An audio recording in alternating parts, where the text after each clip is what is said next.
Tikulandireni pano pa Samavita YouTube channel, ndipo mu video ino tifuatone zimene mkulu ameneyo Alexiuos kamangira wafotokoza mu live yake imene analowa zokhudzana ndi Tamia ja ngakhale ali mkatikati mong'alula naso ndi mchikuliro ja wa Bakili Muluzi TV. Ndipo zimene Alexiuos kamangira wafotokoza mu live imene tikupasireni nayenso Tamia ja waziona malingana ndi zimene anapanga post pa Facebook page yake. Tatiyeni tionere live imeneyi tione kuti kodi mkulu ameneyi Alexiuos kamangira anafotokoza zotani. Tiyeni tionere video yonseyi mpaka kumapeto tione kuti kodi kwenikweni anadoja zotani zokhudzana Tamia ja kuti zifikepo mabwezerana maposti ngati amene wawa.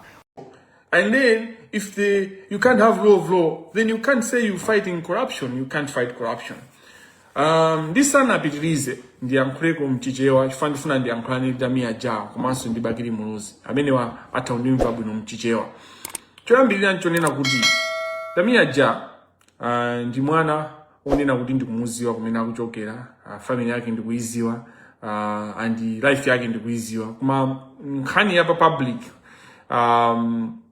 sindingakambeza family yake and where she comes from, her background and who she is as a human being. Koma ndikumuziwa. Koma chimene ndingakambe nchonena kuti there have been many times where Tamia ja walandira ndalama kuchokera kwa chifoni ya mpinganja, and this is not he. So pali ndalama zimamalandira zimene mmaziwa anthu zimene amanena yekha za public. Walandira ndalama kuchokera kwa achina chacha Tamia ja.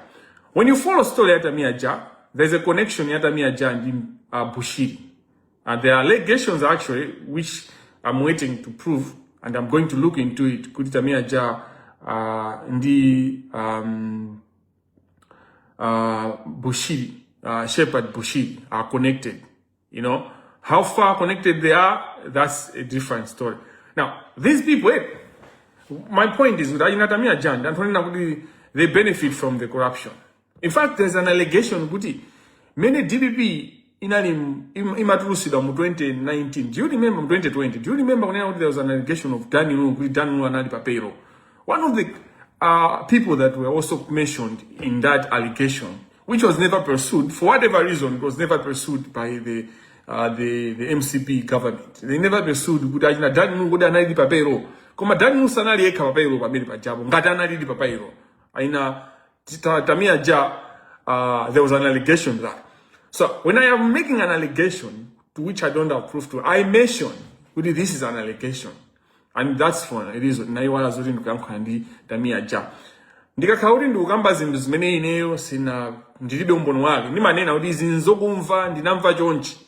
You know? Ndi achina Tamia timvane pamene. China chimene ndinganene za Tamia ja. Tamia ja, she amapanga live double standards, double life standards, where she amazipanga present kuti ndi lesbian, kuti yeyo attracted to female females, which I don't care. I don't care. I don't care what she's attracted to. Komano panga deep in her life. Umapeza unena kuti akuzembera ndi mbambo uyu nyamata uyu and all that. But beyond that, in ezmezo ndibe nazo ntchito. When nacho ntchito nchonena audio. Anu ngata ina Tamia judge, they don't help even the community those that have age towards same, or those that are involved in same-sex relationships, because in an environment the way people look at people that are gay or that are lesbians, they look at them with an higher judgment already. I'm a judge. And Tamia, what they do, they rub off on that judgment instead of maybe educating the masses if they were interested in that. So the Muntosa Funigira, in many regards, even including her own community, the community that she claims to belong.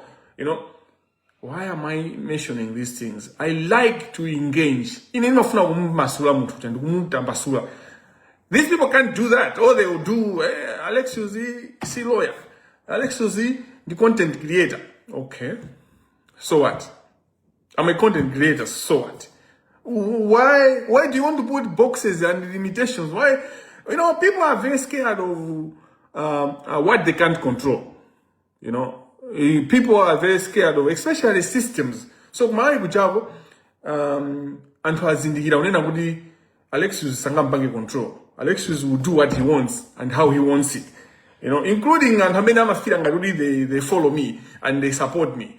I've said I don't have a press team. In a press team ndibe nayo ntchito. Anyone who thinks he's my press team hasn't understood what I stand for. And I don't want a press team.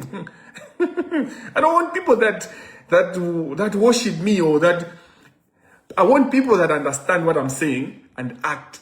People that hate corruption and act against corruption and help in the fight against corruption. People that care about the poor people. People, and I'm concern. Now, let me just tell you quickly, because it's in front of and how younger. Bagiri Muzi TV Hazel Bello. I finished him off. That's why in the morning he said he couldn't do Walanda Bejanga. But I did a way of cross in the morning. I mean, I know in the morning. And then that's when he started changing. No, I meant to go to my pass information. You know what information he says, Ninampasa information you know the Minister of Finance and how we manage and there you copy is what I wrote. Okay, achina mbagiri muzeti ndita mia ja. Dantonina their brain ndiyo ngono wambi. Like the brain yodi sinapangire develop. And sinapangire develop because they have chosen not to feed the brain. The brain grows amalawi. Brain yanu imakula ukama ibanga feed with the right things. Knowledge. Feed your brain with knowledge. Then imakula. What I did with Bakiri Muzi was to expose him what he is indeed working for Manamvega, because he was quick to talk about Manamvega's issue. Two, he lied. He has lied to you. Unena good information. Unena Manamvega nani minister. This period and person here. You didn't think unena good which year Manamvega was Minister of Finance. Ineyo ningafune good mutuna kajide mubuza. Like Amalawi ni no hope such for yani. Like Amalawi ineyo. I say good. Why are you stupid? Why are you this? Ndinu mo timanya ndinu zi momwe tile ndizisiru ndinu zisele kwete chifanya kapena malola kuti anthu azikupanga ntchiti ngati zisele kwete bwanji. The information yonena kuti Manamvega when he was a Minister of Finance, it's out there. You don't even need to. The whole TV, Bagiri Muzi TV says that nampasa information ya boza.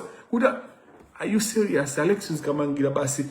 For him to know when Manamvega was a Minister of Justice, I went now based information the information that I get people is information that I don't know, and the information I get Makayo kuza corruption, and not zoning a minister, not in that. So I betted him. So nampasa kanyambo. Yoja waipa na nyambo. Dampanga cross-examine yapa social media. I have put him where I wanted him to be. You see, because he has, let me give him information on Manamvega, which he might not know. And I wrote about the minister and all that because I had to break in. I don't know what these people are talking about. What's the problem? Tamia ni zanuzo. Zimene muli nazo ahesta. Munizo ngati muli nazo zote mukamete. Kamete ni nuyo ahesta zonde. Leave my beard alone. You shouldn't come on this page to talk about how I look. Leave my beard alone. When I want to cut my beard, I'll cut my beard. When I want. What you say doesn't matter. That's what I'm saying.